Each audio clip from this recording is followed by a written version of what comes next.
Retired IPS అధికారి AB Venkateswararao కొన్ని రోజులుగా మాజీ ముఖ్యమంత్రి వైఎస్ జగన్ పై నోరు పారేసుకోవడం రాజకీయంగా తీవ్ర దుమారం అయితే రేపుతుంది. ముఖ్యంగా కమ్మోళ్లంతా మరోసారి జగన్ ని అధికారంలోకి రాకుండా చేయాలని ఆయన పిలుపు ఇవ్వడం ఇప్పుడు రాజకీయ వర్గాల్లో చర్చనీయాంశంగా మారింది. ఏబీపీ వివాదాస్పద కామెంట్స్ పై వైసీపీ ఎమ్మెల్సీ తలసిరి రఘురాం తీవ్రంగా స్పందించారు. తలసిల మాట్లాడుతూ ఏబి వెంకటేశ్వరరావు భాష అభ్యంతరకరంగా ఉందన్నారు. వైఎస్ జగన్ ఏనాడు కులం కోసం పని చేయలేదన్నారు. వైఎస్ జగన్ హయాంలో కమ్మ అధికారులు కీలక పోస్టుల్లో ఉన్నారని తలసిల గుర్తు చేశారు. కేవలం కమ్మ కులం ఓట్లేస్తేనే టీడీపీ గెలిచిందా అని ఆయన ప్రశ్నించారు.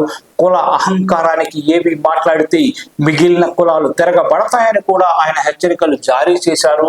ఏబి వెంకటేశ్వరరావు అహంకారంతో తల తిక్కగా మాట్లాడుతున్నారని విమర్శించారు. జగన్ పై ఏబీ నోటి దురుసు ఆయన కుల జాడ్యానికి నిదర్శనమన్నారు. ఇదిలా ఉండగా ఏబి వెంకటేశ్వరరావు కులాలను రెచ్చగొట్టేలా మాట్లాడడంపై ఏపీలో విమర్శలు వెలువెత్తుతున్నాయి. ముఖ్యంగా వామపక్ష నాయకులు ఏబీ తీరును తీవ్రంగా విమర్శిస్తున్నారు.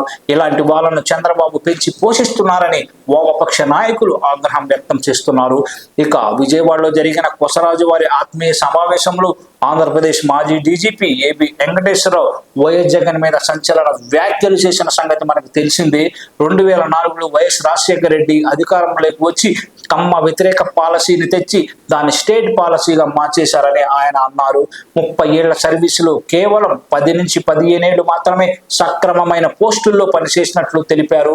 వైఎస్ఆర్ నాటిన విత్తనం వైఎస్ జగన్మోహన్ రెడ్డి 2019 నాటికి విష వృక్షంగా మారిందని ఘాటు విమర్శలు అయితే చేశారు. అప్పటి నుంచి కమ్మ అధికారులను టార్గెట్ చేసి అణచివేతకు గురి చేశారంటూ ఆయన మండిపడ్డారు. 2019లో అధికారంలోకి వచ్చిన మర్నాడే వైఎస్ జగన్ తనకు ఉద్యోగం లేకుండా చేశారని, పోస్టింగ్ జీతం అడిగితే సస్పెండ్ చేశారని కూడా ఆయన అన్నారు. 2004 నుంచి రాజకీయాలు కమ్మవారిని కాపాడలేకపోతున్నాయని ఆవేదన వ్యక్తం చేశారు.